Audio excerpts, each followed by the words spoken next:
कक्षा 12 इतिहास का चौथा पाठ है भारत पर मुस्लिम आक्रमण।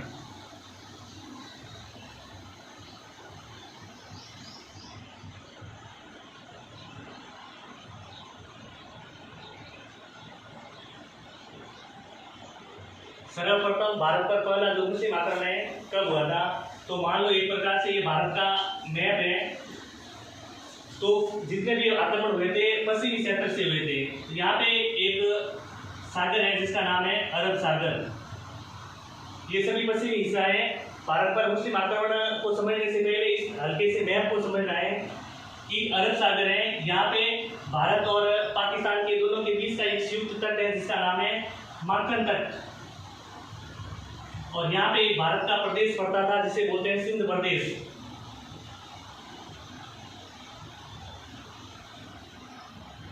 सिंध की राजधानी थी आरोर और सिंध का जो राजा था जिसका नाम था दाहिर सैन। ये पूरा का पूरा पश्चिमी हिस्सा था, अरब सागर था। तो एक बार क्या हुआ, इसके आक्रमण करने का प्रमुख उद्देश्य है, कारण तो अलग अलग है लेकिन सबसे इम्पोर्टेंट कारण यही है कि अरब वासियों का एक जहाज था जो अरब सागर के माध्यम से वापस अपने देश जा रहा था, ईरान में जा रहा था।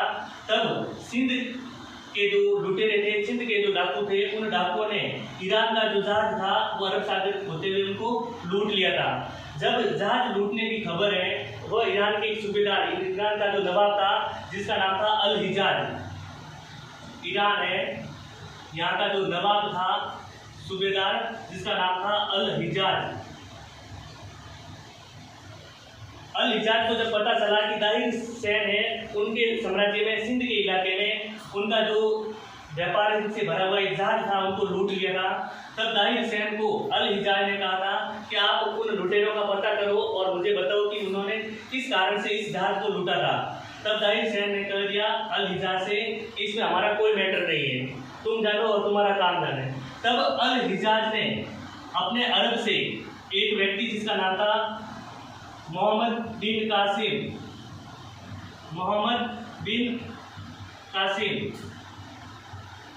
इनको 712 ईस्वी में दाहिर सैन के विरुद्ध एक युद्ध करने के लिए भेजा था कि दाहिर सैन के इलाके में ही, इनके साम्राज्य में ही अपना एक ईरान का एक जहाज था, लुटेरों ने लूटा था।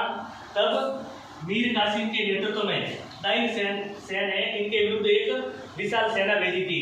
और भारत पर प्रथम जो मुस्लिम आक्रमण है वो करने वाला व्यक्ति कौन था? मोहम्मद बिन कासिम। कब किया था उसने आक्रमण? 712 ईस्वी में। किसके विरुद्ध किया था?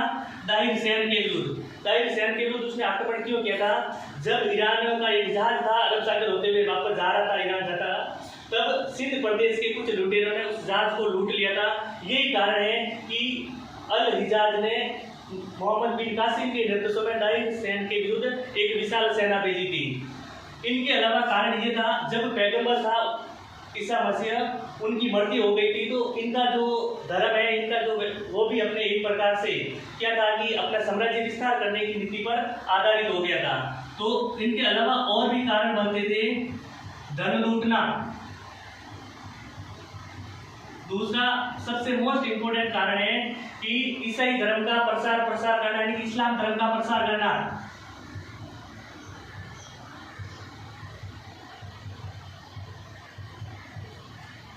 तब 712 में मोहम्मद कासिम ने दाहिर सैन को मार दिया था, हरा दिया था और सिंध प्रदेश पर अरब वासियों का आक्रमण हो गया था, उनका अटैक हो गया था, उसने इस साम्राज्य पर अपना अधीन कर लिया था।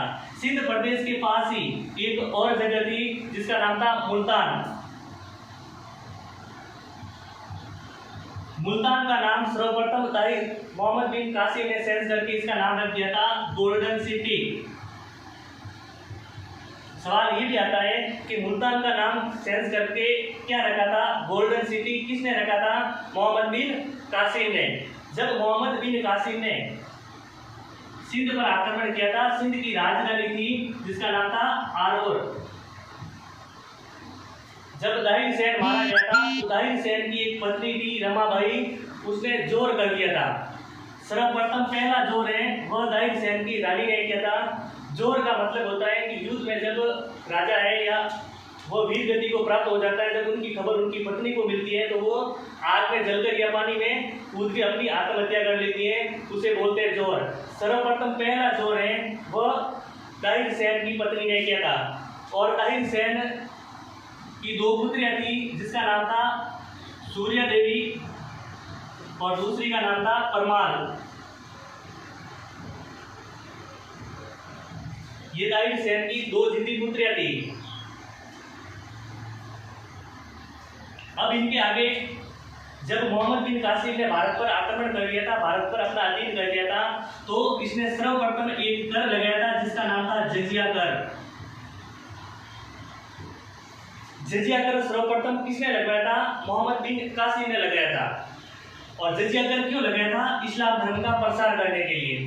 ये जजिया कर है, ये स्त्रियों से नहीं लिया जाता था।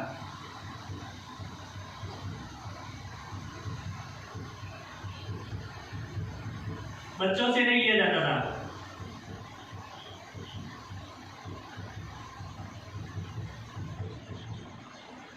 अपंगों से नहीं लिया जाता था।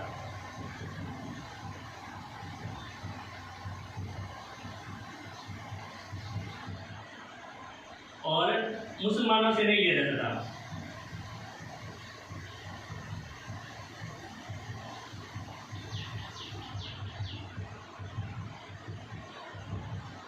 जजिया कर है सर्वप्रथम ताहिर सेन को हराने के बाद कासिम ने लगाया था। और जजिया कर न स्त्रियों से लिया जाता था, न बच्चों से लिया जाता था, न अपंगों से लिया जाता था, न मुसलमानों को लिया जाता था। जजिया कर क्यों लगाया? कि जजिया कर इसलिए लगाया कि इस्लाम धर्म का प्रसार किया जाए।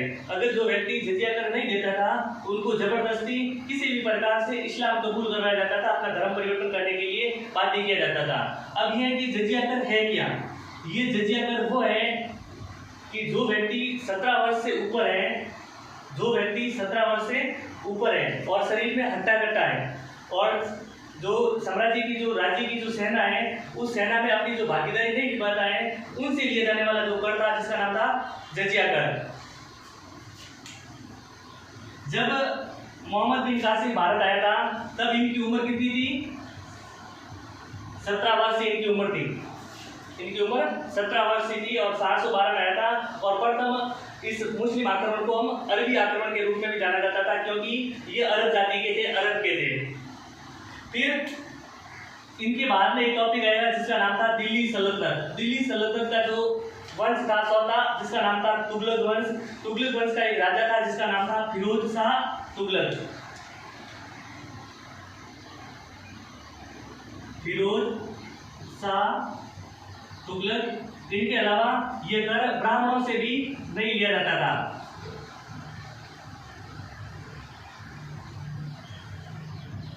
जब कासिम ने कर लगाया था जजिया कर, ब्राह्मणों, मुसलमानों, अपंगों, बच्चों और स्त्रियों से ये कर नहीं लिया जाता था। जब दिल्ली सल्तनत का तुगलक वंश का शासक फिरोज शाह तुगलक बना, उसने सर्वप्रथम जजिया कर ब्राह्मणों पर लगाया। मोस्ट इंपोर्टेंट सवाल है कि सर्वप्रथम ब्राह्मणों पर जजिया कर लगाने वाला शासक कौन था, किस वंश का था? तो दिल्ली सल्तनत के तुगलक वंश का था जिसका नाम था फिरोज शाह तुगलक, और जिसने ब्राह्मणों पर सर्वप्रथम जजिया कर लगाया। फिर सवाल आता है जजिया कर की समाप्ति किसने की?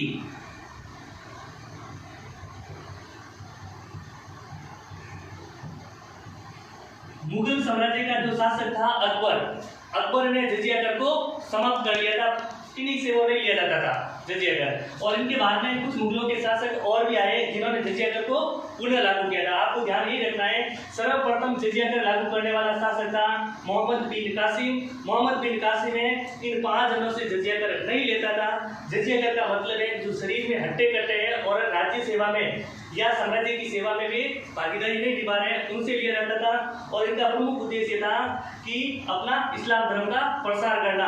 जब ये 711 के आसपास भारत आया था मोहम्मद बिन कासिम, उस समय भारत में एक भी मुसलमान नहीं था। जब यह सर्वप्रथम मोहम्मद बिन कासिम में भारत आया था तो उस समय भारत में एक भी मुसलमान नहीं था। लेकिन धीरे धीरे इसने इस जजिया कर के माध्यम से कि भाई जिनसे ज़्यादा से ज़्यादा जजिया कर लिया जाता था, और जजिया कर जो मुसलमान है या फिर इस्लाम प्रसार कर लेते थे, इस्लाम धर्म को मानने लग जाते थे, उनको इन जजिया कर से एकत्रित की गई राशि में से 1/500 भाग है उन्हें दिया जाता था। इस कारण कुछ भारतीय लोग हैं, कुछ हिंदू लोग हैं या अन्य धर्म के जो लोग हैं, वे लालच में आकर अपना धर्म परिवर्तन करने के लिए मान्य हो गए थे। तो फिलहाल आपको इतना ही समझना है कि मोहम्मद बिन कासिम ने 712 में दाहिर हुसैन को हराया था, और जैसे ही दाहिर हुसैन की मृत्यु की खबर उनकी पत्नी को मिले तो उसने जोहर कर लिया था। तो पहला जोहर दाहिर हुसैन की पत्नी ने किया था। दाहिर हुसैन की जो पुत्रियां थी जिंदी, जिसका नाम था सूर्य देवी और परमाल देवी, और ईरान का जो नवाब था जिसका नाम था अल हिजाज। फिर अल हिजाज की मृत्यु हो जाती है, और अल हिजाज का एक भाई था जिसका नाम था सुलेमान, वो ईरान का नवाब बनता है। जब मोहम्मद बिन कासिम ने भारत पर इस प्रकार से अटैक करता है, उनके बाद अल हिजाज की मृत्यु हो जाती है। ये खलीफा थे। कौन थे? खलीफा। सुलेमान और अल हिजाज की आपस में कब बनती थी? जब अल हिजाज की मृत्यु हो जाती थी, उनका भाई है सुलेमान, वह खलीफा बनता है। तो आदेश देता है मोहम्मद बिन कासिम को कि वापस अपने देश आने के लिए। तब वो चाहता था कासिम कि मैं किस प्रकार से खलीफा को खुश कर लूं। तब उसने दाहिर हुसैन की दो सुंदर पुत्रियां थी जिसका नाम था सूर्य देवी और परमाल देवी, उनको खलीफा के अधीन करने की कोशिश की। मैं खलीफा को मैं ये गिफ्ट दे दूंगा जिससे खलीफा को संतुष्ट हो जाएगा, खुश हो जाएगा उपहार के रूप में। जब जाके सुलेमान को सूर्य देवी और परमाल देवी दी, तब इन दोनों ने कहा कि इस काशी ने तो मेरा पहले भी उपयोग कर लिया। ये सुनकर सुलेमान को बहुत गुस्सा आया और उसने आदेश दे दिया कि मोहम्मद बिन कासिम को एक जिंदे बैल की खाल में 3 दिन तक रखा जाए। देखो, खलीफा पद ही वो होता था, यह अपने धर्म में सर्वोच्च होता था। इसका मतलब खलीफा ने जो कर दिया वह पूरी की पूरी जनता को या पूरे साम्राज्य को मानना था, सर्वोच्च पद था। तो सुलेमान ने कर दिया कि जिंदे बैल की खाल में से उसका पूरा का पूरा मांस निकाल के इस कासिम को वहां पे रख दिया जाए। और 3 दिन बाद जो कासिम था उनकी मृत्यु हो गई। जैसे ही खबर कासिम की मृत्यु की सूर्य देवी और परमाल देवी को मिली, तो यह पूरे साम्राज्य में जोर जोर से हंसने लगी। जब सुलेमान ने वापस इनको हंसने का कारण पूछा कि आप आखिर हंस क्यों रही थी, तो इन दोनों ने कहा कि इस कासिम ने तो हमारी तरफ आंख उठाकर भी नहीं देखा था, लेकिन इसने हमारे पूरे साम्राज्य, मेरे पापा मम्मी या फिर अन्य जो साम्राज्य के जो रिश्तेदार थे उनको इसने मारा था, और इसका बदला लेने के लिए हमने इस प्रकार से झूठ बोला था। तब सुलेमान ने इन दोनों को भी जिंदा जला दिया था। 2 कारण मिलते हैं। कुछ इतिहासकार बोलते हैं कि सुलेमान ने इन दोनों को जिंदा जला दिया, और कुछ इतिहासकार ये बोलते हैं कि सुलेमान ने इन दोनों को घोड़े के पीछे बांधकर घसीटा, और जब तक उनकी हड्डियां हैं वो अलग अलग न हो जाए तब तक वे घसीटते रहे। इनके आगे का हम कल पढ़ेंगे।